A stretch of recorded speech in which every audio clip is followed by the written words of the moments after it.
Often in the silence of a broken night, Yusuf stands alone in a rooftop. The city lights flickering beneath him like distant memories.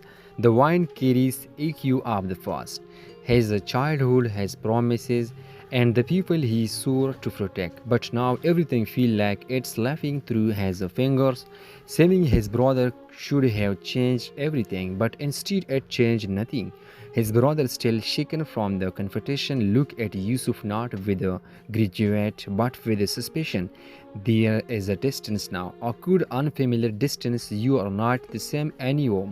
His brother says quietly. Yusuf doesn't respond because deep down he knows it's true.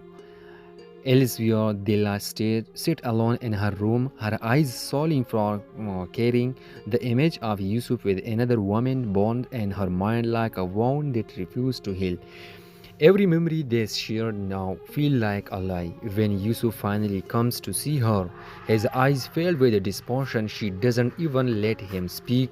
Don't say, her voice trembling. Whatever you are going to say, it would not change what I saw. Yusuf stepped closer, trying to reach her, but she stepped back. This distance, that one step, feel like an ocean between them. I was doing it to protect you. Yusuf finally says. Dila lets out a bitter laugh. You don't protect someone by lying to them. Her words hit harder than anything else, and for first time Yusuf realized he might actually lose her. Watching from the shadow, Hazan hid her satisfaction behind a mask of concern. She approached Dela gently like a friend who understands her friend. You deserve the truth. Hazan whispered, but someone only bring darkness. Her words plant seed of doubt deeper into Dilla's heart. But Hazan is not just targeting Dilla. She finds Yusuf later that night. You are losing her, she says calmly, and this time you will not be able to fix it. Yusuf eye flash with anger. Stay out of this. But Hazan only smiled faintly. I've always been part of this.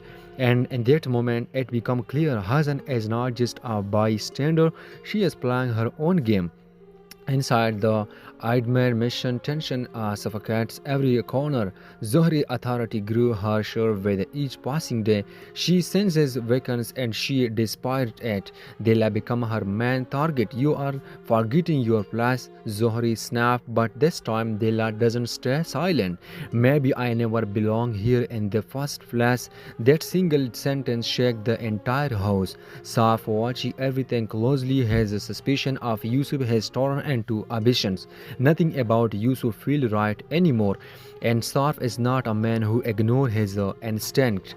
Sarf's security order for an investigation find out who he really is. He tells his man. Meanwhile, Yusuf meets Miran in a dark, abandoned warehouse. The atmosphere is tense.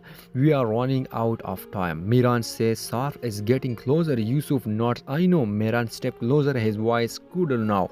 Then stop hesitating. Yusuf clenches his fist. This is not about revenge anymore. Miran's expression hardened. It was always about revenge. The difference between them is clear. For Miran, revenge is everything. For Yusuf, it's no longer that simple. Dila reached her limit. The lies, the pressure, the suffocating house. She packed her things quietly. No one noticed at first until she is gone. We are sure find out as anger explodes. You think you can just walk away. She shoot, but Dila doesn't turn back. For first time, she chooses herself. Yusuf finally track Dila down. She stands in front of him, distance guarded, almost like a stranger. This is your last chance. Yusuf said, just listen to me for a moment. It feels like she might. Like everything might finally come out, but then a phone rang. Dilla answered, and everything changed. Her face goes pale. What do you do? She whispered. Yusuf freeze. I don't do anything, but it's too late. Someone has set him off again. At the same time, Sarf received a file to record hidden connection. Yusuf passed slowly coming into the light. Sarf left squirrel and to a good smile. So, this is who you really are. Nightfall again. Yusuf stand alone, surrounded by darkness. His phone ring. A voice speak from the other side. We have someone you care about. Silence. Then, if you want them alive, you will come alone. Yusuf's expression changed. No fear, no hesitation, only rage. He grabs his jacket and walks into the night. This is not just